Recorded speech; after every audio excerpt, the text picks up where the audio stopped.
আলহামদুলিল্লাহ। সম্মানিত মুসল্লিয়ানে কেরাম, আমি আপনাদের সামনে পবিত্র কোরআনুল কারীমের সূরা কাহাফ থেকে এবং সূরা নূর থেকে একটি আয়াতে কারিমা তেলাওয়াত করলাম।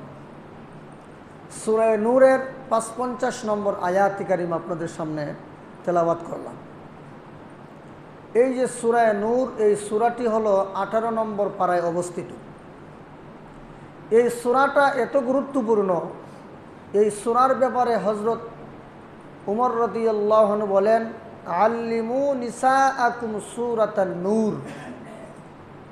তিনি বলেন যে তোমরা তোমাদের মহিলাদেরকে সূরা নূর শিক্ষা দাও।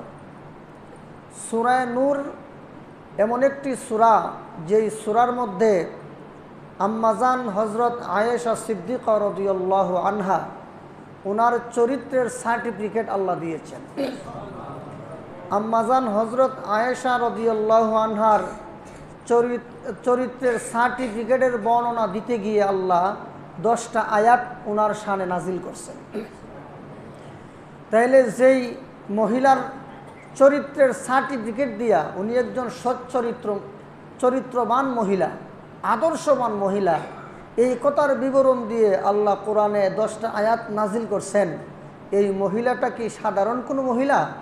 সাধারণ কোনো মহিলা না। তো এই সূরার মধ্যে আম্মাজান আয়েশা রাদিয়াল্লাহু আনহার পবিত্রতার সার্টিফিকেট দিছেন। এই সূরার মধ্যে, এই সূরার নাম হলো সূরা নূর, কারণ এই সূরার নামকরণ করা হয়েছে তাসমিয়াতুল কুল বি ইসমিল জুজ। মুফাসসিরিনে কেরাম বলেন, কোনো একটি সূরার পূর্ণাঙ্গ সূরার নামকরণ করা হয় কোনো সূরার কোনো একটা অংশকে কেন্দ্র করে। সূরার কোনো একটা অংশকে কেন্দ্র করে পুরো একটা সূরার নামকরণ করা হয়েছে। এই হিসেবে এই সূরার নাম হলো সূরা নূর। এই সূরার মধ্যে আপনার আম্মাজান আয়েশার চরিত্রের সার্টিফিকেট দেওয়ার পাশাপাশি তাফসীরের কিতাবসমূহে উল্লেখ আছে যে আম্মাজান আয়েশা সিদ্দিকা রাদিয়াল্লাহু আনহার কতগুলো বৈশিষ্ট্য ছিল। এর মধ্যে 1 নম্বর বৈশিষ্ট্য হলো, আল্লাহর আম্মাজান বলেন যে হযরত জিবরিল আলাইহিস সালাম তিনি রাসূল করিম সাল্লাল্লাহু আলাইহি ওয়াসাল্লামকে একটি রেশমি কাপড়ে আমার ছবি দেখাইছেন আর বলছেন, হে মুহাম্মদ সাল্লাল্লাহু আলাইহি ওয়াসাল্লাম, এই মেয়েটাকে আপনি বিবাহ করবেন। আরেক বর্ণনা মতে হযরত জিবরিল আলাইহিস সালাম ওনার হাতের তালু দেখায় বলছেন, এই যে একটা মহিলা দেখা যায়, মেয়ে দেখা যায়, এই মেয়েটাকে আপনি বিয়ে করবেন। অথচ আম্মাজান আয়েশার বয়স ছিল অত্যন্ত কম হওয়া সত্ত্বেও কেন আল্লাহর পক্ষ থেকে এটা বলা হলো? কারণ উম্মতের মধ্যে এমন কিছু মেধাবী মহিলা থাকা দরকার। ইসলামের অনেক বিষয় আছে যে বিষয়গুলো মহিলারা একজন পুরুষের কাছ থেকে জানার চেয়ে একজন মহিলার কাছ থেকে জানলে ভালো হয়। মহিলাদের জীবনে অনেক গোপনীয় অনেক কিছু আছে, যেই বিষয়গুলো পুরুষের কাছে জানার চেয়ে মহিলার কাছ থেকে জেনে নিলে ভালো হয়। কি বলেন? তো যেহেতু মহানবী হযরত মুহাম্মদ সাল্লাল্লাহু আলাইহি ওয়াসাল্লাম তিনি উম্মতের শিক্ষক, তো পাশাপাশি যদি উনার একজন সহযোগী থাকেন, একজন মহিলা, তাহলে আরও এই উম্মতের জন্য উপকার হয়। আর মহিলাটা যদি মেধাবী হয় তাহলে তো আরও ভালো। কি বলেন? তা আম্মাজান আয়েশা ছিলেন সবচেয়ে বড় মুহাদ্দিসা। হাদিসের কিতাবসমূহে দেখবেন বহু হাদিস বর্ণিত আম্মাজান আয়েশা থেকে। উনি ছিলেন অত্যন্ত মেধাবী, প্রখর মেধার অধিকারী। উনার দ্বারা এই উম্মতের অনেক ফায়দা হবে আল্লাহ জানতেন। এই জন্যে বললেন যে মুহাম্মদ সাল্লাল্লাহু আলাইহি ওয়াসাল্লাম যেন এই মেয়েটাকে বিবাহ করেন। তাহলে উনার মর্যাদা যত আছে এর মধ্যে একটা মর্যাদা হলো যে জিবরিল আলাইহিস সালাম রেশমি কাপড় অথবা উনার হাতের তালুতে আম্মাজান আয়েশার ছবি দেখাইলেন রাসূলকে আর বললেন, এই মেয়েকে আপনি বিবাহ করবেন। 1 নম্বর। 2 নম্বর হলো হযরত আয়েশা ছিলেন সাধারণ কোনো মানুষের মেয়ে নয়, তিনি ছিলেন হযরত আবু বকর সিদ্দিকের কন্যা। 2 নম্বর। 3 নম্বর হলো রাসূল করিম সাল্লাল্লাহু আলাইহি সাল্লাম যখন অন্যান্য বিবিদের সাথে কোনো বিশ্রাম নিতেন তখন জিবরিল আসতেন না, কিন্তু আম্মাজান আয়েশার রাদিয়াল্লাহু আনহার সাথে যখন এক কম্বলের নিচে থাকতেন তখনও জিবরিল আসতেন।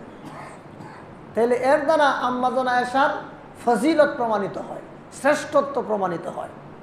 তারপর এই সূরার আরও আম্মাজান আয়েশা রাদিয়াল্লাহু আনহা সারা রসুল যত বিয়ে করছেন সবাই ছিলেন স্বামী হারা মহিলা, স্বামী হারা মহিলা ছিলেন, তালাকপ্রাপ্তা মহিলা ছিলেন।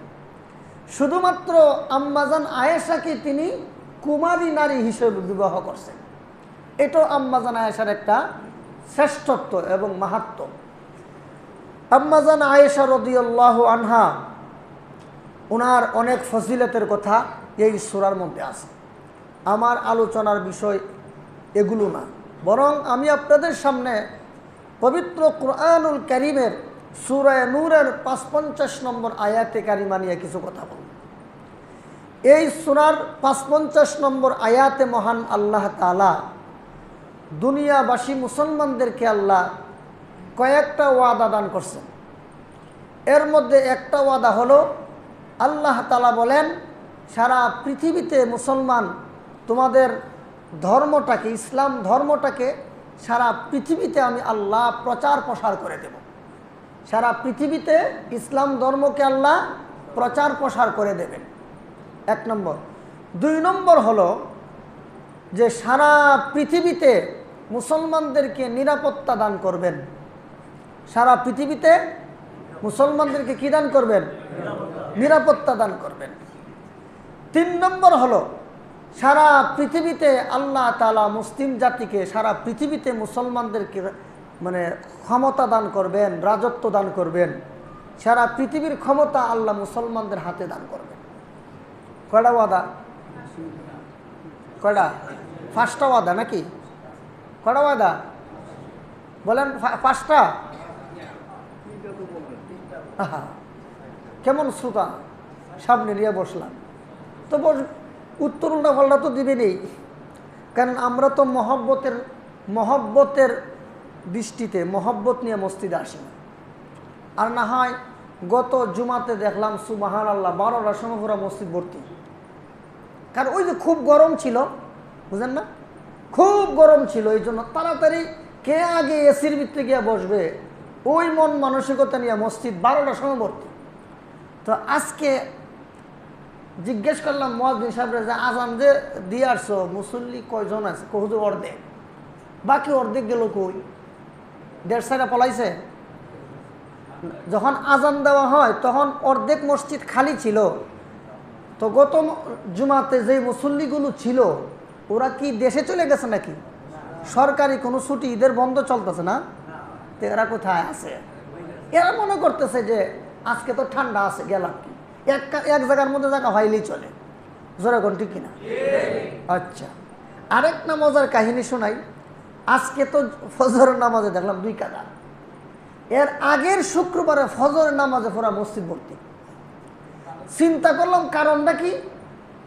কারণ খুঁজে বের করলাম যে আজকে তো বৃষ্টি, খুব আরামের ঘুম চলতেছে। আর গত শুক্রবারে ফজরের আজানের 1 ঘন্টা আগে কারেন্ট চলে গেছে। পরে মনে ঘুম টুমায় না, ভাবলো অনেকে যে আচ্ছা আমি এখন তো আর ঘুমও ধরতো না, যা মসজিদে নামাজটা করে আসি। আমরা এলাম এই জাতের মুসলমান।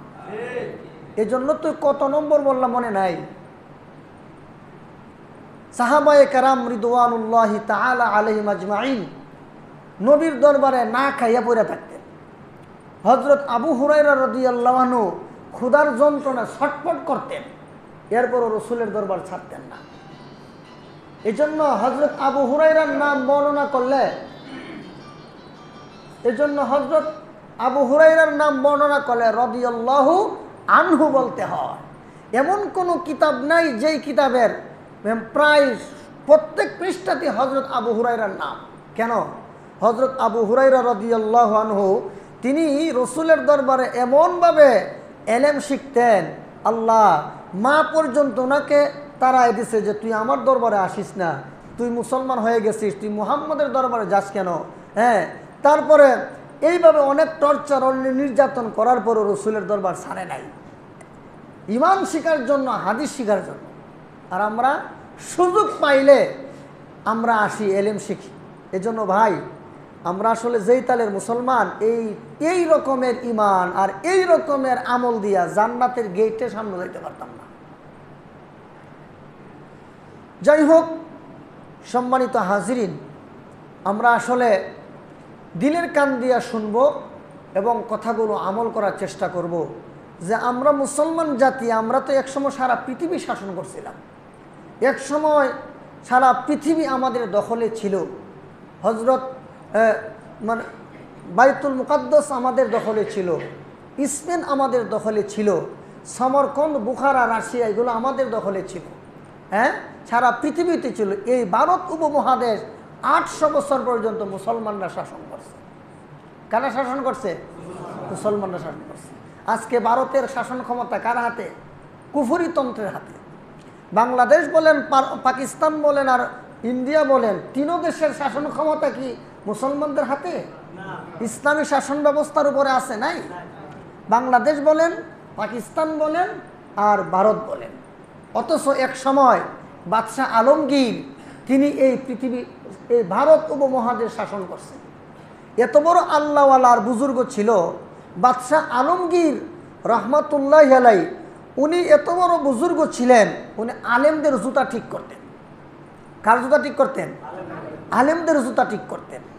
তখন বাদশাহ আলমগীরের মা বলে, কিরে আলমগীর, তুই যে মোল্লার জুতা ঠিক করস, এরার তো কাপড় চোপড়ও ঠিক নাই, জুতাও কম দামি, তো এদের জুতা ঠিক করস কেন?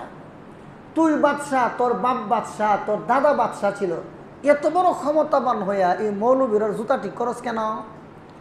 তখন বাদশাহ আলমগীর ওনাকে তৎক্ষণাৎ কোনো উত্তর দিলেন না। তো বললেন, মা এক সময় আপনার উত্তরটা দিব। তো একদিন ওনার বাড়ির এরিয়ার ভিতরে মারে নিয়ে ঘুরতেছে, কথাবার্তা বলতেছে, হঠাৎ করে দেখে একটা বাছুর একটা গাভীর উপরে উঠে যাচ্ছে। তখন বাদশাহ আলমগীর মাকে বোঝানোর জন্য বললেন যে, মা আপনি আমার মা, বেয়াদবি মাফ করবেন, শুধু বোঝানোর জন্য বলতেছি, আপনি কোনো মাইন্ড করবেন না, আল্লাহর ওয়াস্তে। তখন বলল, আচ্ছা ঠিক আছে বলো। এই যে বাছুরটা একটা গাভীর উপর উঠে যাচ্ছে, বলেন এই বাছুরটা কি এই গাভীর বাচ্চা নয়? বাচ্চা। তাইলে এই বাছুরটা কেন এই মার উপরে উঠে যায়? কয়টা জীব জানোয়ার, এই জন্য। এটা তো জানোয়ার, এটার তো হালাল হারাম বুঝে না, ন্যায় নীতি বুঝে না, এই জন্য উঠে যায়। তখন বাদশাহ আলমগীর বললেন, আম্মা শুনেন, যদি এই দুনিয়াতে উলামায়ে কেরাম, আলেমগণ, নায়েবে রসুল, ওয়ারাসাতুল আম্বিয়ারা যদি না থাকতো, তাহলে এই দেশে মানুষে আর চতুষ্পদ জানোয়ারে আর কোনো ব্যবধান থাকতো না। এই কথা কি আপনাদের বিশ্বাস হয়? কি বলেন? আচ্ছা বলেন তো দেখি, বিবাহ শাদী ছাড়া সন্তান জন্ম দেওয়া হালাল না হারাম? এই কথাটা কি দুনিয়ার কোনো কলেজ ভার্সিটিতে শিক্ষা দেওয়া হয় না? আল্লাহর কোরআনের বিধান, আল্লাহর কোরআনের বিধান। জানতে পারছেন কাদের দ্বারা? জাফর ইকবাল স্যারের মাধ্যমে, শাহরিয়ার কবিরদের মাধ্যমে, না উলামায়ে কেরামের মাধ্যমে? তাইলে আপনাদেরকে সারা দুনিয়াতে যে মনুষ্যত্ব টিকে আছে এখনো, এটা একমাত্র উলামায়ে কেরামের অবদান।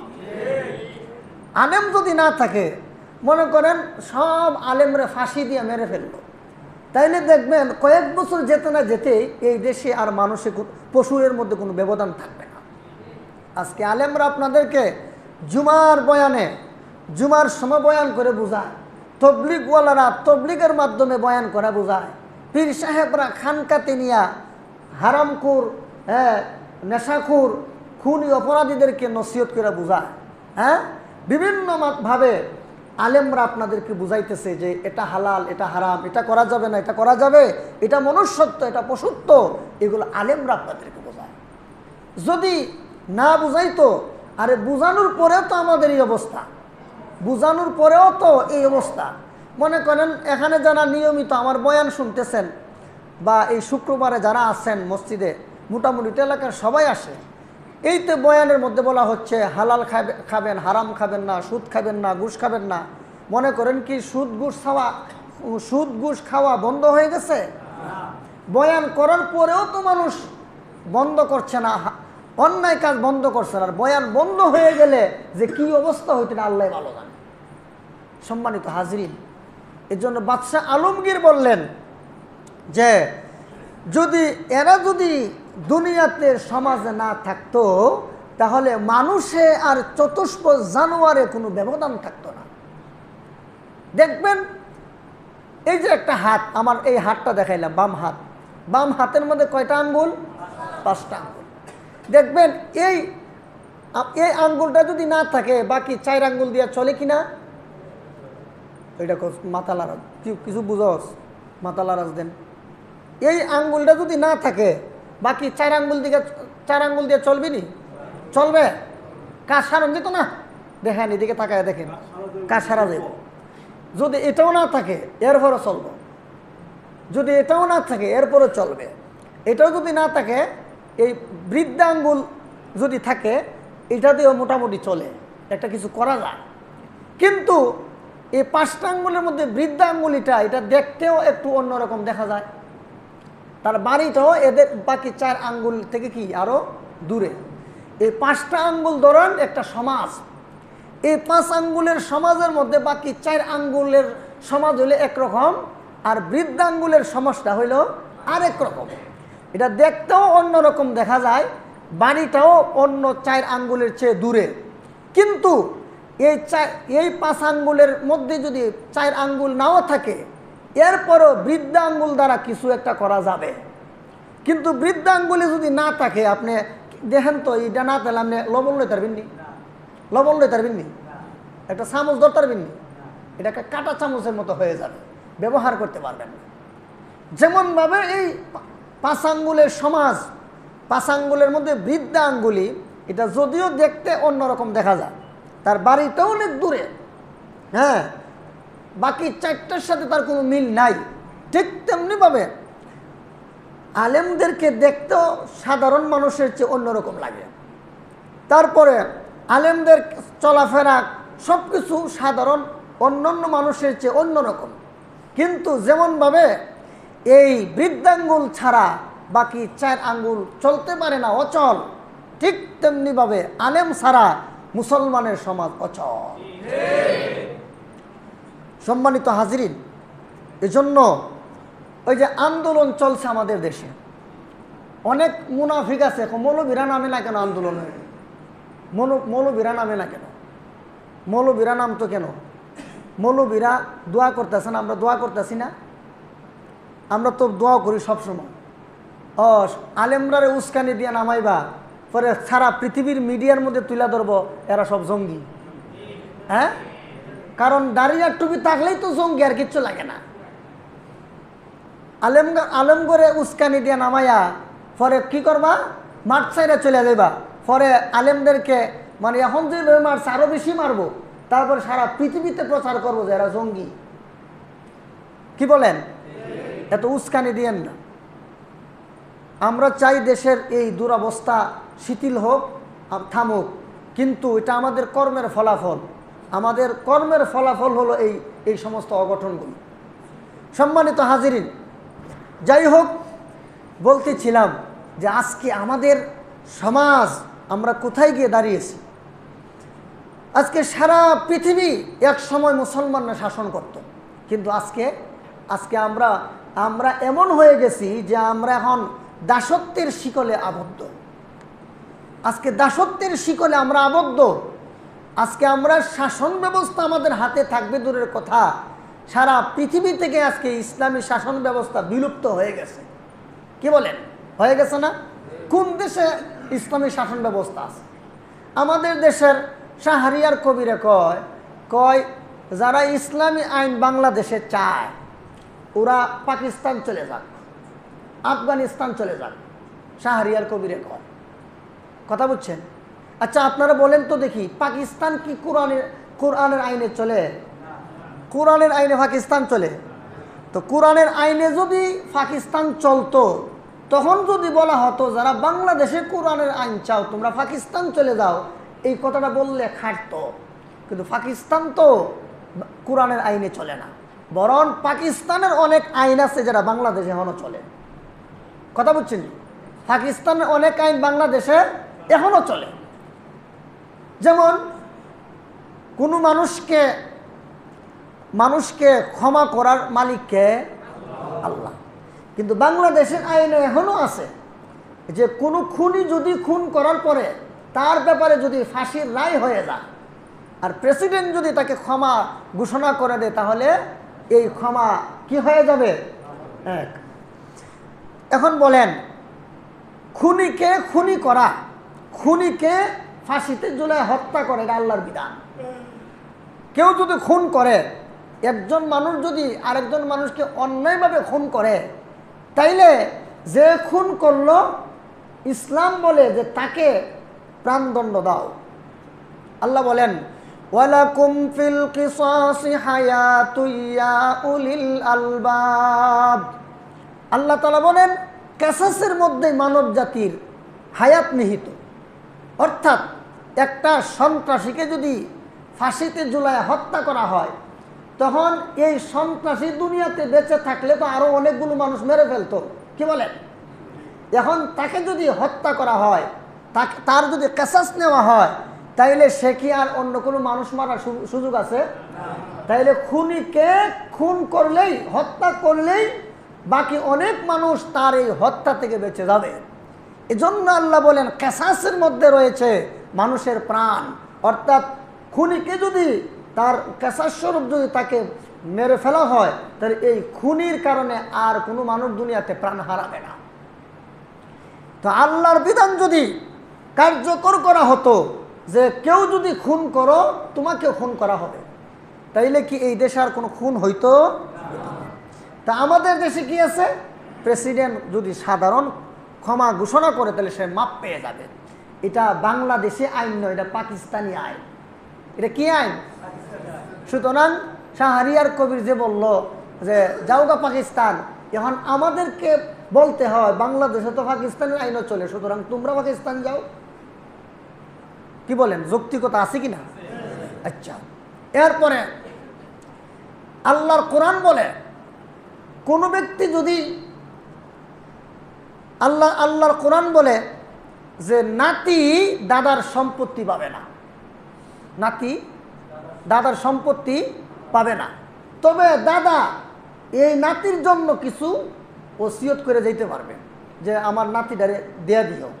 কিন্তু কোরআনের বিধান মতে যেমনভাবে ছেলে মেয়ে বাবার সম্পদ পায় ওই রকমভাবে নাতি পায় না। কিন্তু আইয়ুব খানের আইন হলো নাতিও দাদার সম্পত্তি পাবে। এটা হলো আইয়ুব খানের আইন। এই আইন কি বাংলাদেশে চলেনি? আর জোরে বলেন চলে। তাইলে বাংলাদেশে কি ইসলামী আইন চলে না পাকিস্তানি আইন চলে?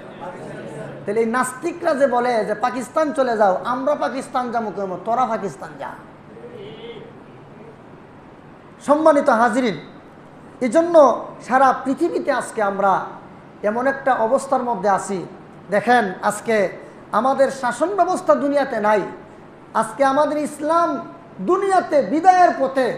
আজকে সারা দুনিয়াতে আমরা নিরাপত্তাহীনতায় ভুগতেছি। জোরে কোনটি কিনা? সারা দুনিয়ার মুসলমানরা নিরাপত্তাহীনতায় ভুগতেছে। তার জ্বলন্ত প্রমাণ হলো হামাস প্রধান ইসমাইল হানিয়া। সে কাতার থেকে ইরানে আসছে ইরানের প্রেসিডেন্ট মাসুদ পেজেশকিয়ানের সংবর্ধনা অনুষ্ঠানে। সে তো ফিলিস্তিনে থাকতেই পারে না, সে পলায়ন করে আছে কোথায়? কাতারে। ওইখান থেকে ইরানে আসছে। এই দেখেন আমেরিকা এবং ইসরায়েলের সমন্বিত সন্ত্রাসী গোষ্ঠীরা, হ্যাঁ, এরা কি করলো? ওনাকে আরো 2 মাস আগেই যেই ভবনে থাকবে ওই ভবনে 2 মাস আগে বোমা রাখা ছিল। রিমোটের মাধ্যমে বোমা সচল করে এই বিল্ডিংয়ে বোমা বিস্ফোরিত হলো এবং ওই ইসমাইল হানিয়া এবং তার দেহরক্ষী সহ এরা 2 জন মারা গেল। তাইলে আজকে মুসলমানরা কি সারা পৃথিবীতে কি আজকে আমরা কি নিরাপত্তায় আছি না নিরাপত্তাহীনতায় ভুগতেছি বলেন? আজকে দেখেন গাজার মুসলমানরা কত নির্যাতিত। আজকে দেখেন, হ্যাঁ আজকে দেখেন মিয়ানমারের রোহিঙ্গা মুসলমানরা কত নির্যাতিত, চীনের জিনজিয়াং প্রদেশের মুসলমানরা গিয়া দেখেন কত নির্যাতিত। ওখানের খবর আমরা পাই না, কিন্তু ওখানের মুসলমানও নির্যাতিত। আজকে দেখেন ইসরায়েলের কারাগারে ফিলিস্তিনের বহু মানুষ আটকা পড়ে আছে, তাদের উপর কত জুলুম নির্যাতন চলছে। তারপরে আমেরিকার গোয়েন্তানাবু কারাগারে অনেক মুসলমান আটকা আছে, এদের উপর কত অমানসিক নির্যাতন চলছে। তারপরে আফগানিস্তানের মুসলমানদের উপর সন্ত্রাসীরা কত 20টা বছর সন্ত্রাসী হামলা চালাইল, ইরাক শেষ করে দিল, লিবিয়া শেষ করলো, বিভিন্ন মুসলিম কান্ট্রিগুলো যে মুসলমান দেশগুলো একটু মাথা ছাড়া দিয়ে উঠতে চায় এইগুলোকে সাথে সাথে শেষ করে দেয়। তাহলে দেখেন এই যে আজকে আমাদের অবস্থা, আজকে আমাদের, আচ্ছা বহির্বিশ্বের কথা বাদ দিলাম, আজকে আসেন আমাদের দেশের অবস্থা।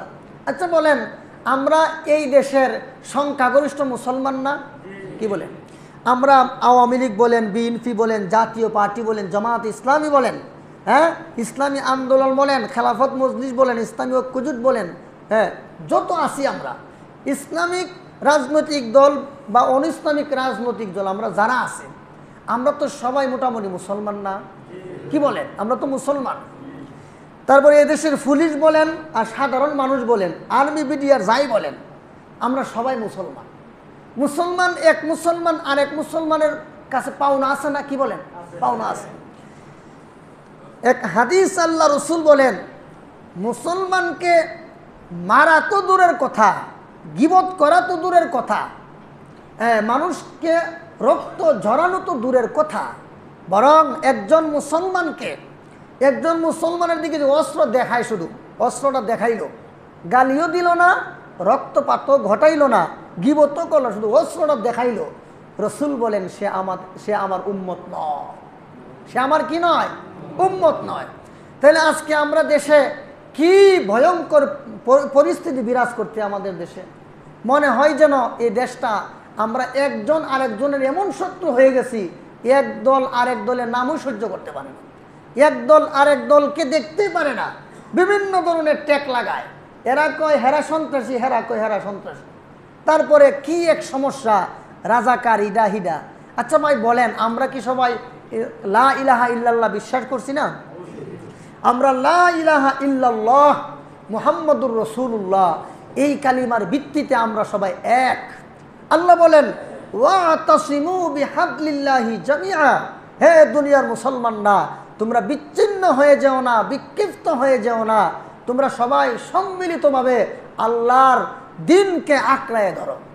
আল্লাহ বলেন মুসলমানদের কোনো দল থাকবে না, সবাই এক দল থাকবে, কোনো মারামারি থাকবে না, হানাহানি থাকবে না, গীবত শিকায়ত থাকবে না, গালাগালি থাকবে না, তোমরা সবাই ঐক্যবদ্ধ থাকবা, আল্লাহর দ্বীনকে আঁকড়ায় ধরে রাখবা। কিন্তু আজকে আমরা কি, আমরা বিভিন্ন দলে উপদলে বিভক্ত, এক দল আরেক দলকে সন্ত্রাসের ট্যাগ লাগায়, এক দল আরেক দলকে রাজাকারের ট্যাগ লাগায়, কিছুই নেই এই সেই, এই যে বলা বলি হচ্ছে দুনিয়াতে। আমরা ওই তো এই কথাগুলো বলে হয়তো কিছুটা আমরা নিজেরা মনে মনে খুব আনন্দিত, ও অমুকরে তো দিলাম শেষ করা, বা অমুকরে তো এই ট্যাগ লাগাই দিলাম, এই করলাম শেষ করলাম। ভাই এই দুনিয়াটাই শেষ নয়, আমার আপনার পরকাল আছে, আছে কিনা বলেন? আল্লাহ বলেন বাল তুসিরুনাল হায়াতাদ দুনিয়া ওয়াল আখিরাতু খায়রু ওয়া আবকা ইন্না হাযা লাফিস সুহুফিল উলা সুহুফি ইব্রাহিম ওয়া মূসা। আল্লাহ বলেন একদল মানুষ দুনিয়ার জীবনটাকে প্রাধান্য দেয়, দুনিয়াতে বাহাদুরি, বেটাগিরি, মাস্তানি, এই সেই, দুনিয়াতে কত কিছু করো। আল্লাহ রসুল আল্লাহ তাআলা বলেন ও দুনিয়াদাররা মনে রেখো এই দুনিয়াটাই শেষ নয়।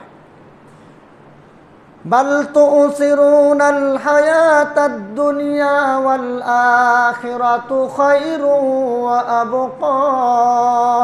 আল্লাহ বলেন ওয়াল আখিরাতু, আখিরাত হলো খায়রুন উত্তম, আবকা এবং আখিরাত হলো চিরস্থায়ী। দুনিয়ার জীবন ক্ষণস্থায়ী, আখিরাতের জীবন চিরস্থায়ী। দুনিয়ার জীবন অনুত্তম, আখিরাতের জীবন উত্তম। তাইলে এই অনুত্তম আর ক্ষণস্থায়ী জীবন নিয়ে আমরা যা শুরু করছি, মনে করেন কি আমল নামা দ্বারা কি বোঝা যায় পরকালটা আমার সুন্দর হবে? পরকালটা সুন্দর হবে বোঝা যায়নি। এই ফ্যানটা বন্ধ করে দেয়, এটা আমার গলার মধ্যে এসে ঠান্ডা লাগে।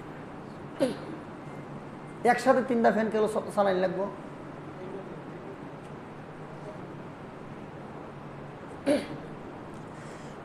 তাইলে দুনিয়ার এই সমস্ত বিষয় নিয়ে আল্লাহর হস্তে মাতামাতি, দলাদলি, মারামারি, হানাহানি, রাহাজানি বন্ধ করেন।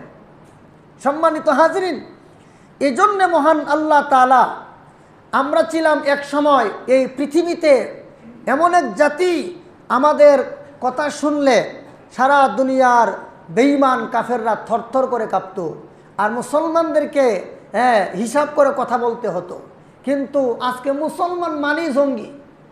আজকে সারা পৃথিবীর চিত্র হইল মুসলমান মানে জঙ্গি, আর বাংলাদেশের চিত্র হইল তুমি আমার দল করো না, তুমি জঙ্গি, তুমি সন্ত্রাসী, তুমি রাজাকার। কথাটা বুঝতে পারছেন? পৃথিবীর অবস্থা কি? মুসলমান মানে জঙ্গি, সন্ত্রাসী, আর আমাদের দেশের অবস্থা হলো তুমি আমার দল করবা না, তাইলে তুমি কি? সন্ত্রাসী, জঙ্গি। কেন এগুলো কেন? ভাই, আমরা মুসলমান, আমাদের রক্ত এক, আমাদের রক্ত, মুসলমানের রক্ত সবার এক। আমাদের সবার ইমানি চেতনায় উজ্জীবিত হয়ে আমাদেরকে সামনের দিকে অগ্রসর হতে হবে। এই দুনিয়ার জীবনটা ক্ষণস্থায়ী। আমাদের আগে পৃথিবীতে কত ক্ষমতাধর, কত বড় ক্ষমতাধররা এই পৃথিবীতে ছিল, আজকে তাদের অস্তিত্বও নাই, তাদের নাম নেওয়ার মতো কেউ নাই, তাদের অস্তিত্ব বিলীন হয়ে গেছে। তাদের কোথায় ছিল রাজপ্রাসাদ, কোথায় ছিল তাদের অট্টালিকা, এগুলোর চিহ্ন এখন দুনিয়াতে খুঁজে পাওয়া যাবে না। কি বলেন? আল্লাহ বলেন ওয়ামা বালাগু মি'শার মা আতাইনাহুম। ও দুনিয়ার, ও মক্কার কাফের মুশরিকরা, এত যে বাহাদুরি দেখাও, কি আছে তোমাদের? অথচ তোমাদের পূর্বে এমন অনেক জাতি অতিবাহিত হয়েছে, তাদেরকে যা দেওয়া হয়েছিল তার 10 ভাগের 1 ভাগও তোমাদেরকে দেওয়া হয় নাই। এইটুকু পায়ে এত বাহাদুরি? তো আগেকার ফেরাউন, কারুন, হামান, সাদ্দাত, এদেরকে কত কিছু দেওয়া হয়েছিল, তাদের সমপর্যায়ে আমরা এখনো না।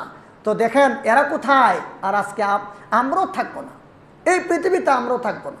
এই জন্য আল্লাহ তাআলা পবিত্র কোরআনে আমাদেরকে 3টা ওয়াদা দিচ্ছেন। একটা ওয়াদা হলো সারা দুনিয়াতে মুসলমান তোমাদের ধর্মকে আমি আল্লাহ প্রচার প্রসার করে দেব। আরেকটা হলো সারা পৃথিবীর রাজত্ব তোমাদেরকে দেওয়া হবে। আরেকটা হলো সারা পৃথিবীতে তোমাদেরকে নিরাপত্তা দেওয়া হবে, নিরাপত্তা নিশ্চিত করা হবে তোমাদের জন্য। অথচ আল্লাহর এই 3টা ওয়াদার একটা ওয়াদাও বাস্তবায়ন হলো না। কারণ কি? আল্লাহ কি মিথ্যা বলে? নাউযুবিল্লাহি মিন যালিক। আল্লাহ কি মিথ্যা বলে? আল্লাহ কোনোদিন মিথ্যা বলতে পারেন না। আল্লাহ হলেন আসদাকুস সাদিকিন, আল্লাহ হলেন সবচেয়ে বড় সত্যবাদী। আল্লাহ কোনোদিন মিথ্যার লেশমাত্র আল্লাহর মধ্যে নাই। তো আল্লাহ তাআলা যে ওয়াদা দিল, ওয়াদা গেল কোথায়? আল্লাহ বলেন মুমিন মুসলমান, তোমাদেরকে আমি আল্লাহ এই ওয়াদাতে, এই 3টা যে ওয়াদা দিলাম, এই 3টা ওয়াদা বিনা শর্তে দেই নাই, 2টা শর্ত সাপেক্ষে দিয়েছি। কয়টা শর্ত? আল্লাহ বলেন ওয়াদাল্লাহুল্লাযীনা আমানু মিনকুম ওয়া আমিলুস সালিহাতি লায়াস্তাখলিফান্নাহুম ফিল আরদ। সূরা নূরের 55 নম্বর আয়াতের শুরুতে আল্লাহ বলেন দুনিয়াবাসী মুসলমানদেরকে আমি আল্লাহ 3টা ওয়াদা দিলাম, তবে 3টা ওয়াদা বিনা শর্তে নয়, 2টা শর্ত সাপেক্ষে। 1 নম্বর শর্ত হলো তোমরা সত্যিকারের মুসলমান মুমিন হতে হবে। 2 নম্বর হলো আমলওয়ালা মুমিন হতে হবে। সারা দুনিয়ার মুমিনরা যদি সত্যিকারের মুমিন হয় আর বেজাল মুক্ত এবং বেদাত মুক্ত আমলের অধিকারী হয়, মুসলমান তোমাদের অস্ত্র শস্ত্র না থাকলেও দুনিয়ার ক্ষমতা তোমাদের থাকবে, দুনিয়াতে নিরাপত্তা তোমাদের থাকবে, সারা পৃথিবীতে তোমাদের ধর্ম আমি আল্লাহ প্রচার করে দেব। তাহলে সারা দুনিয়াতে আমরা লাঞ্ছিত, অপমানিত এবং নির্যাতিত হওয়ার কারণটা কি? এর কারণ হলো আমাদের ইমানের সমস্যা, আমাদের আমলের সমস্যা। জোরে কোন ঠিক কিনা?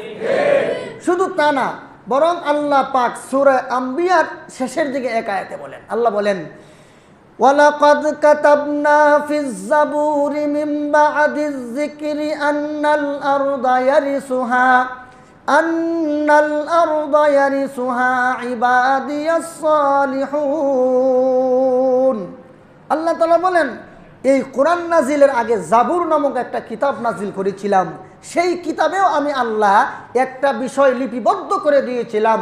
কোরআন শরীফেও আমি আল্লাহ এই কথাটা লিপিবদ্ধ করে দিলাম। কথাটা কি?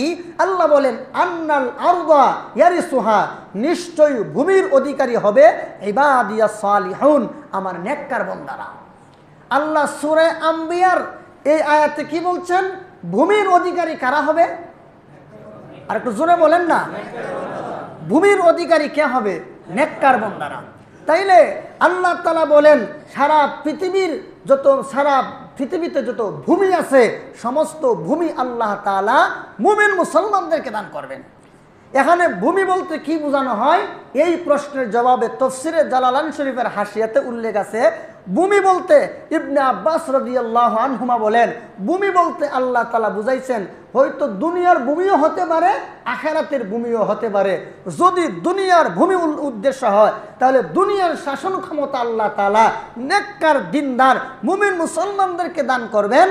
আর যদি আখিরাতের ভূমি হয় তাহলে আখিরাতের ভূমিটাও বেঈমান কাফেরদের জন্য বরাদ্দ হবে না, বরং দুনিয়ার মুমিন মুসলমান নেককারদের জন্য আখিরাতের ভূমি বরাদ্দ হবে। তাহলে ভূমির অধিকারী কারা হবে বলেন তো? আরো জোরে বলেন। আমরা কি নেককার নি? নিজের চরিত্রখান নিজের আয়নায় দেখেন যে আমার চরিত্রে কি আছে। আমার পেটের ভিতরে জীবনে কত হারাম ঢুকছে, আমার কলমের মধ্যে কত নাপাকি আছে, আমার জবানের মধ্যে কত নোংরামি আছে, আমার দৃষ্টির মধ্যে কত কদর্যতা আছে, আমার কানের মধ্যে কত নষ্টামি আছে। দেখেন আমাদের চোখ, কান, মুখ, জবান, অন্তর এগুলোকে ঠিক আসেনি নাকি অপাত্রে বহু ব্যবহার করছি? তাহলে আমাদের মতো সারা পৃথিবী যদি মুসলমানে ভরেও যায় কোনো কাজ হবে না। একটা উদাহরণ দিই, বন্যার সময় দেশে পানির কোনো অভাব থাকেনি? আরো জোরে বলেন। যেমনভাবে বন্যার সময় পানির কোনো অভাব নাই, তবে এক বোতল ভালো পানির অভাবে মানুষ অসুস্থ হয়ে যায়। বন্যা দুর্গত এলাকায় মানুষ বন্যার পানি খায়া অনেক সময় দেখা যায় অসুস্থ হয়ে গেছে। কেন? পানির তো অভাব নেই। বন্যার সময় যেমন পানির অভাব থাকে না, তবে বিশুদ্ধ পানির খুব অভাব, ঠিক তেমনিভাবে বর্তমান দুনিয়াতে মুসলমানের কোনো অভাব নাই, তবে খাঁটি মুমিন মুসলমানের বড় অভাব। খাঁটি মুমিন নাই, খাঁটি মুমিনের বড় অভাব। এই জন্য আজকে সারা পৃথিবীতে আজকে আমরা লাঞ্ছিত হচ্ছি, অপমানিত হচ্ছি। আজকে পৃথিবীর মুসলমানরা যদি ঐক্যবদ্ধ হয়ে যান যে আমরা আমাদের পররাষ্ট্রনীতি, আমাদের কূটনীতি সব আমরা হব। যেমন ইউরোপ, আমেরিকা এরার একটা জোট, এরা সামরিক জোট একটা আছে নেটো। এই নেটো এক দেশের উপর যদি কেউ হামলা করে, পুরা নেটো বাহিনী ওই দেশের পক্ষ হয়ে যে হামলা করলো তার বিরুদ্ধে লড়বে। যেমন দেখেন ইউক্রেন এবং রাশিয়া হলো নেটোর বিরুদ্ধে।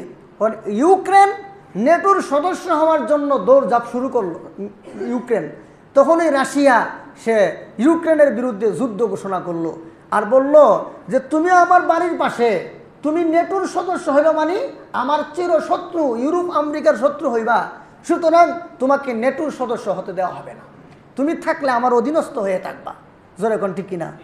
এই জন্য ইউক্রেন আর রাশিয়ার যুদ্ধ। তো দেখেন সারা দুনিয়াতে ইহুদি, খ্রিস্টান, বেঈমান, কাফের, ফাসেক, ফুজ্জার এদের কি আছে? সম্মিলিত জোট আছে।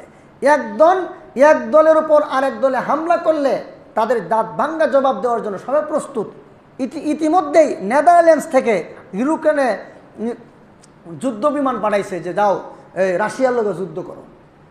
কিন্তু আজকে দেখেন সারা পৃথিবীর মুসলমানদের মধ্যে কি এমন কোনো একটা একতা আছে?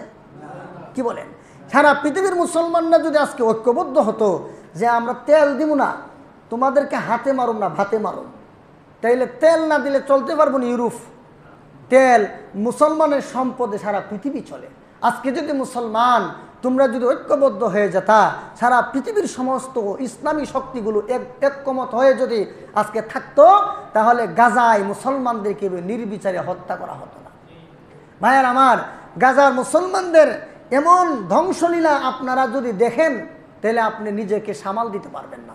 অথচ এই ভিডিওগুলো এই যে ভিডিওগুলো সৌদি সরকার, তারপরে দুবাই সরকার, জর্দান সরকার, মিশর সরকার সবাই তো দেখতেছে, দৈনিক দেখতেছে না, কিন্তু কোনো প্রতিবাদ নাই। মাঝে মধ্যে দুই একটা মানে ফর্মালিটি রক্ষার জন্য দুই একটা কথাবার্তা বলে, কিন্তু তাদের পাশে দাঁড়ানোর মতো কোনো কেউ নাই। জোরে কোন ঠিক কিনা? আজকে শিয়া এদেরকে আমরা আহলে সুন্নাত ওয়াল জামাতের আদর্শ বহির্ভূত বলে থাকি, অথচ এরা কিছু সহযোগিতা করে, বাকি মুসলমান দুনিয়ার কেউ কোনো সহযোগিতা করে না। তাইলে আজকে দুনিয়াতে মুসলমানদের এত অধপতন হওয়ার কারণ কি? এর তিনটা জবাব মনে রাখেন সারা জীবন। এক নম্বর, মুসলমানদের নেতারা ইহুদি খ্রিস্টানের গোলামি করে। মুসলমানদের নেতারা ইহুদি খ্রিস্টানের গোলামি করে। দুই নম্বর, মুসলমানদের মধ্য থেকে একদল বুদ্ধিজীবী আছে যারা ইহুদি খ্রিস্টানের দালালি করে। বাদ বাকি আমরা জনসাধারণ যারা আছি আমাদের আমল ভালো না। আমাদের হয়তো কেউ মদ খায়, কেউ গাঁজা খায়, কেউ সুদ খায়, কেউ ঘুষ খায়, কেউ লুটতরাজ করে, কেউ সন্ত্রাস করে, কেউ জিনা করে, কেউ ভূমি দখল করে, কেউ জুলুম করে, কেউ অন্যায় করে, অবিচার করে। অনেক অন্যায়ের সাথে আমরা জড়িত। জোরে কোন ঠিক কিনা? তাহলে সারা দুনিয়ার মুসলমানের নেতারা ইহুদি খ্রিস্টানের গোলামি করে, সারা দুনিয়ার মুসলমানদের মধ্য থেকে একদল বুদ্ধিজীবী ইহুদি খ্রিস্টানের দালালি করে। বাদ বাকি আমরা যারা আছি জনসাধারণ, আমাদের কারো আমল ভালো না। এই জন্য আজকে সারা দুনিয়াতে মুসলমানদের কোনো শাসন ক্ষমতাও নাই। সারা দুনিয়াতে মুসলমানদের ধর্ম, আজকে আমরা মুসলমানদের ধর্ম বিদায়ের পথে। আর আমরা 3 নম্বর হলো আমরা নিরাপত্তাহীনতায় ভুগতেছি। জোরে করতে কিনা? অথচ আল্লাহ তাআলা পবিত্র কোরআনে বলেন, ওয়ালা তাহিনু ওয়ালা তাহজানু ওয়া আনতুমুল আ'লাউনা ইন কুনতুম মুমিনিন। আল্লাহ বলেন, হে দুনিয়ার মুমিন মুসলমানরা, তোমরা ভয় পেও না, টেনশন করো না, ঘাবড়িয়ে যাও না। সারা পৃথিবীতে তোমাদেরকে বিজয়ী দান করা হবে, তবে শর্ত হলো ইন কুনতুম মুমিনিন, যদি তোমরা সত্যিকারের মুমিন হতে পারো। তাহলে সারা পৃথিবীর ক্ষমতা আমাদের আসবে। সারা পৃথিবীতে অনেক সময় বাংলাদেশের কিছু মুনাফিক আছে, এরা কই হুজুর একটু ডাক ডুক দিতে পারে না, আন্দোলন নামতে পারে না, হুজুর ইচ্ছা করলে তো ক্ষমতা দিতে পারে। আরে মুনাফিকের দল, তোমরাই তো হুজুরে ভোট দিবা না। হাফিজজি হুজুর রহমাতুল্লাহি আলাইহি যখন প্রেসিডেন্ট নির্বাচন করছিল, আপনারা কামরাঙ্গীর চর্তে কয়জনে ভোট দিচ্ছেন? হ্যাঁ, দেশের মানুষ কয়জনে ভোট? হুজুর বুড়া মানুষ, হুজুর এই রাজনীতি বুঝে না। হুজুরই প্রকৃত রাজনীতিবিদ ছিল, হুজুরই প্রকৃত রাজনীতি বুঝে গেছে। জোরে কোন ঠিক কিনা?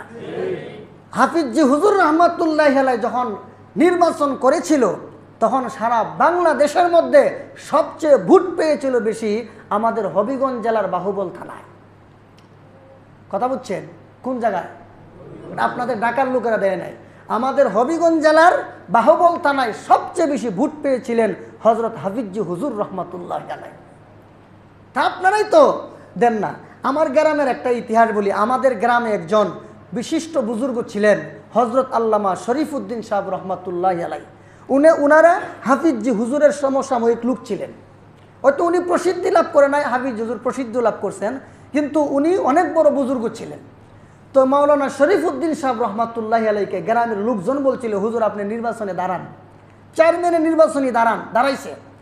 দাঁড়ানোর পরে হুজুরে যখন নির্বাচনের আগ মুহূর্তে এলাকার মানুষকে, হুজুর আসলে নির্বাচন রাজনীতি বুঝে না, অর্থক হুজুরে বুটটা দিয়ে নষ্ট করো না। পরে কি হইল? হুজুর ফেল করলো। আল্লাহর কসম, সংগ্রামের থেকে নিয়ে এই পর্যন্ত আমাদের গ্রামটা এত বড় একটা গ্রাম, ইচ্ছা করলে এক গ্রামের মানুষে মিলে একটা চেয়ারম্যান রাখতে পারে।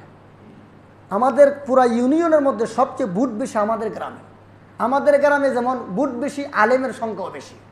তো দেখেন এত বড় মানে আলেম, আমাদের গ্রামে একটা মাদ্রাসা আছে প্রায় 90 বছরের উপরে। তো এমন 300-400 ছাত্র পড়ি মাদ্রাসায়, সব ছাত্রগুলো গ্রামের মধ্যে লজিং থাকে, বোর্ডিং নাই। তাহলে 400 ছাত্র লজিং রাখতে হইলে কতগুলো মানুষ দরকার? তাহলে এত বড় একটা আলেমের গ্রাম, এত বড় মাদ্রাসা আছে।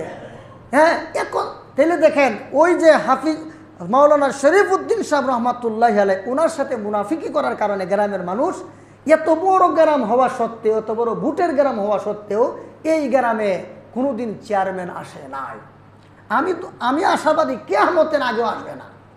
এমনি দেখা যায় ভালো, কিন্তু নির্বাচন আসলেই ছত্রভঙ্গ হয়ে যায়। কেন? একজন আল্লাহর ওলির অন্তরে কষ্ট দেওয়ার কারণে আজকে এই পরিণতি। অথচ পাশের গ্রাম মাত্র 1000 ভোট, এরা চেয়ারম্যান নিয়ে আসে। আমাদের গ্রামে 5000 ভোট, আমরা চেয়ারম্যান আনতে পারি না। চিন্তা করছেন? এইগুলো সব মুনাফিকি করার কুফল। সম্মানিত হাজিরিন, আপনারা অনেকেই সমস্ত কথাবার্তা বলেন না, আমরা এই শুধু মুখে মুখে না, আমরা যদি প্রকৃত মুমিন না হই আর মুনাফিকি আর নেফাকি যদি আমার অন্তর থেকে ধুয়ে মুছতে না পারি, তাহলে আমরা কোনোদিন সফলতার মুখ দেখব না। তো সারা পৃথিবীতে মুসলমানরা লাঞ্ছিত হওয়ার কয় কারণ বলেন? প্রথম কারণটা কি? আরে 2-1 ছাত্র তো সচেতন তাহলে লাগে। ক্লাসের মধ্যে যখন আমরা পড়াই, এই বুঝছো নি? জি হুজুর বুঝছি। একটার জায়গায়, এই বুঝছোস নি পড়া? জি হুজুর বুঝছি। কসান হুজুর হ্যাঁ হ্যাঁ হ্যাঁ। আরে হ্যাঁ হ্যাঁ কি হ্যাঁ, মানে পড়া বুঝে নাই, তো বুঝলে কইলি যে। তো এমন ছাত্র কিন্তু ক্লাসে থাকে না, ওয়াজের মধ্যে থাকে। জোরে কোন টুক কিনা? এমন ছাত্র কি শুধু ক্লাসে থাকে, ওয়াজের মধ্যে থাকে। আপনার মনোযোগ দিয়ে শুনেন না। সম্মানিত হাজিরিন, আবারও বলছি, সারা পৃথিবীতে মুসলমানরা আজকে এই যে দুর্দশাগ্রস্ত হওয়ার পিছনে কারণ কি? কয়টা? 3টা। 1 নম্বর হলো মুসলমানের নেতারা ইহুদি খ্রিস্টানের গোলামি করে। দেখেন, সৌদি আরব বলেন, কুয়েত বলেন, দুবাই বলেন, জর্দান বলেন, সারা পাকিস্তান বলেন, সারা পৃথিবীর সব মুসলমানদের নেতারা গিয়া দেখেন ইহুদি খ্রিস্টানের ফাও ছাড়ে। কি বলেন? ফাও ছাড়েন, গোলামি করে। 2 নম্বর হলো কিছু বুদ্ধিজীবী আছে, এরা এদের দালালি করে। এরা বিভিন্ন সময় টকশোর মাধ্যমে হোক, বিভিন্ন চ্যানেলের মাধ্যমে হোক, এরা বলে বাংলাদেশে জঙ্গিবাদের উত্থান হয়েছে, মৌলবাদীরা। এই যে মুসলমান হয়ে আজকে তোমার সজা থেকে তুমি জঙ্গিবাদের তকমা দিলা, এই যে ইহুদি খ্রিস্টানের দালালি করলো। বাদ বাকি আমরা যারা আছি, আমাদের কাহারও আমল ভালো না। আমরা এখানে যারা আছি, পুরা মসজিদে যারা আছি আজকে 4 তলা ছাদ সহ, বলেন তো আজকে আমরা কয়জন বুকে হাত দিয়ে বলতে পারবো যে আমাদের কয়জনের চরিত্র এখন ভালো? হ্যাঁ, আমাদের চরিত্র ভালো না। আর চরিত্র ভালো করার জন্য কোনো উদ্যোগ আমাদের নাই। যাই একটু মাঝে মাঝে উদ্যোগ গ্রহণ করি, ইসলামী মাহফিল বলেন, এই বলেন, তখন আমরা সারাও দেই না, আসিও না, যে আমাদের চরিত্র ভালো হওয়ার দরকার নাই। সম্মানিত হাজিরিন, বাংলাদেশে যদি আরেকটা মন্ত্রণালয় খোলা হইতো, এই বিভাগের নাম যদি থাকতো চরিত্র বিভাগ। অনেক বিভাগ আছে না, বহু ধরনের বিভাগ আছে। আরেকটা বিভাগ যদি খোলা হইতো, যে চরিত্র বিভাগ, এই বিভাগের দেখাশোনা করার জন্য একজন মন্ত্রী যদি থাকতো, চরিত্র মন্ত্রী, উনার কাজ হইল যে যার চরিত্র ভালো না এদের ঠিক করা। জোরে কোন ঠিক কিনা? কে শয়তানদের মতো চুল কাটে, হ্যাঁ, মেসি রোনাল্ডোর মতো কে প্যান্ট পরে, চুলের মধ্যে কে রং লাগায়, কে 3/4 প্যান্ট পরে। এখন ইদানিং দেখা যায় রাস্তাঘাটে এমন কিছু বড় বড় লোক, মনে করেন 20 বছর, 25 বছর, 30 বছরের লোকগুলো মানে মানে ছোটো ছোটো প্যান্ট পরে রাস্তাঘাটে হাঁটে, দেখতে এত বিশ্রী দেখা যায়। এদের কি হায়া লজ্জা নাই? এরা কি মুসলমান না? এরা কি নবীর দরবারে কাল হাসরের ময়দানে দাঁড়াবে না? তখন নবী তো বলবো, যা আমার সামনে থেকে দাও, আমার সামনে থেকে ভাগ, তুই আমার উম্মত না, আমার সামনে থেকে দূর হ, তুই আমার উম্মত না, আমার হাতে হাউজে কাউসারে পানি পান করতে পারবি না। তখন কি অবস্থা হবে? বহুত মানুষ আছে যে শর্ট প্যান্ট পরে ঘুরে, এদের হায়া লজ্জা বলতে কিছু নাই, এদের মধ্যে নবীর চরিত্র বলতে কিছু নাই, নবীর আদর্শ বলতে এদের মধ্যে কিছু নাই। জোরে কোন ঠিক কিনা? তো চরিত্রমন্ত্রীর কাজ হইল যারা এই রকমের প্যান্ট পরবে। কয়দিন আগে ঢাকা মেডিকেল কলেজে এক লোক পড়ে, তো জিজ্ঞেস মানে কথাবার্তায় জিজ্ঞেস হলো যে ভাই আপনি এত বড় হইয়া আপনি এই প্যান্টটা পরলেন কীভাবে? একবার রানমান দেখা যায়। তখন উনি আমাকে প্রশ্ন দিলেন যে হুজুর, আমরা তো এত ধার্মিক না। আমরা কি ধার্মিক না? তো আমি পেলাম ধার্মিক, আপনি কি নবীর উম্মত না? নবীর উম্মত। তো নবীর উম্মত হওয়ার যদি দাবি করেন, আপনাকে ধার্মিক না হওয়া ছাড়া কোনো উপায় নেই। আপনি যদি বলেন যে হ্যাঁ আমি নবীর উম্মত, আপনাকে ধার্মিক হতেই হবে। আর যদি বলেন যে হুজুর আমি নবীর উম্মত, ঠিক আছে, কিন্তু মুনাফিক, তাইলে ভাই করেন, আমার কোনো আপত্তি নেই। আর যদি বলেন যে না আমি নবীর উম্মত, আমি নবীর সুপারিশ চাই, আমি নবীর হাতে হাউজে কাউসারে পানি পান করতে চাই, তাহলে এই রকমের নোংরামি বন্ধ করেন। আচ্ছা, আমরা যারা আছি এখানে বা এলাকায় যারা আছি, আমরা কি নবীর উম্মত না? আমরা কি নবীর সুপারিশ চাই না? আমরা কি নবীর হাতে হাউজে কাউসারে পানি পান করতে চাই না? যদি চাই, তাহলে এই রকমের নোংরামি আমাদের সমাজ থেকে বন্ধ করতে হবে। জি কইবেন এখানে ঠিক না, আপনার ছেলেই তো পরে, কোনোদিন নিষেধ করছেন কিরে এমন প্যান্ট পরলি কেন? আপনার ছেলেই তো নিষেধ, আপনার ছেলেই তো পরে। এজন্য ভাই আপনাদের হাতে পায়ে ধরে বলি, আজকে আসলে ভাঙ্গাচোরা বিভিন্ন এই কথাগুলো বললাম মনের অনেক দুঃখে, যে আসলে আমাদের কাজ করার কি ছিল আর আমরা কি করতেছি। এই জন্য আল্লাহর দোহাই দিয়া বলি, সমাজের মধ্যে অশান্তি সৃষ্টি হবে, দেশে অশান্তি সৃষ্টি হবে, এমন কোনো কথা, এমন কোনো কাজ আপনারা করবেন না। ঠিক আছে? ইনশাল্লাহ আল্লাহ যেন আমাদেরকে তৌফিক দান করেন এবং সত্যিকারের মুমিন মুসলমান হয়ে যেন আমরা দুনিয়া থেকে বিদায় হতে পারি, সেই তৌফিক জন্য আল্লাহ আমাদেরকে দান করেন, আমিন। সম্মানিত হাজিরিন, আমরা এই একটা কথা না বললে হয়, সেটা হলো যে পুরা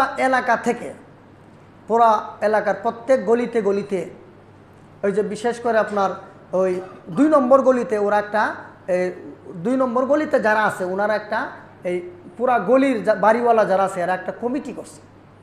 এই কমিটি করে এরা এদের গলির সুবিধা অসুবিধা দেখে, এবং এই গলিতে যেন কোনো বাজে লোক আড্ডা টাড্ডা না দিতে পারে, কোনো হেরোইন খুর, গাঁজা খুর যেন বৈশাখ কারো বাড়ির সামনে গাঁজা না খাইতে পারে, এইগুলো এদের কাজ দেখাশোনা করা। তো সফল হওয়া না হওয়া তো পরে, আগে তো উদ্যোগ নিতে হবে। আপনারা প্রত্যেকটা গলিতে গলিতে, আমাদের কাউন্সিলর সব আসছিল এখানে, এসে বলে গেছে যে আমার কিছুটা কাজ আপনারা কমাই দিচ্ছেন, তো আপনাদের এই কমিটির মাধ্যমে কিছুটা হইলো আমার দায়িত্ব কমলো। তো আপনারা কাউন্সিলর সাহেবের সাথে যোগাযোগ করে প্রত্যেক গলিতে গলিতে আপনারা কমিটি গঠন করেন। কমিটি গঠন করে এই গলিতে যেন কোনো ধরনের অসভ্য পোলাপানের আনাগোনা, কোনো ধরনের অন্যায় অপরাধ যেন না হয়, সংগঠিত না হয়, এবং আপনাদের নিরাপত্তা, আপনাদের ইজ্জত রক্ষার জন্য এগুলো আপনাদের করা দরকার। কি বলেন, করা দরকার না? ইনশাল্লাহ এটা করার চেষ্টা করেন। আর মসজিদে মাত্র 20 থেকে 21,000 টাকা মাসিক চাঁদা আসে, বাকি টাকাগুলো জুমার টাকা, দান বক্সের টাকা মিলে হয়। কিন্তু এত বড় একটা মহল্লা, এই মহল্লার মধ্যে কতগুলো মানুষ বসবাস করেন, আমি যদি এখন জিজ্ঞেস করি যে কে কে মসজিদে মাসিক বেতন দেন, একটু হাত উড়ান। মনে 3 ভাগের 1 ভাগ হাত উঠাবে আর 2 ভাগ হাত উঠাবেই না। তো এই যে অবস্থা আমাদের যে এই অবস্থা, আপনি 100 টাকা বা 200 টাকা মাসে কি মসজিদে দিতে পারেন না? কি বলেন, 100 টাকা বা 200 টাকা মসজিদে দিতে পারেন না? আপনার 100 টাকা বা 200 টাকা প্রতি মাসে আল্লাহর ঘরে দিলে আপনার সমস্যাটা কি হবে? আপনার বাজার ঘাট করতে সমস্যা হবে? হবে না। অথচ অনেক বড় ব্যবসায়ী আছে, অনেক বাড়িওয়ালা আছে, এরা ইচ্ছা করলে পারে কিন্তু দেয় না।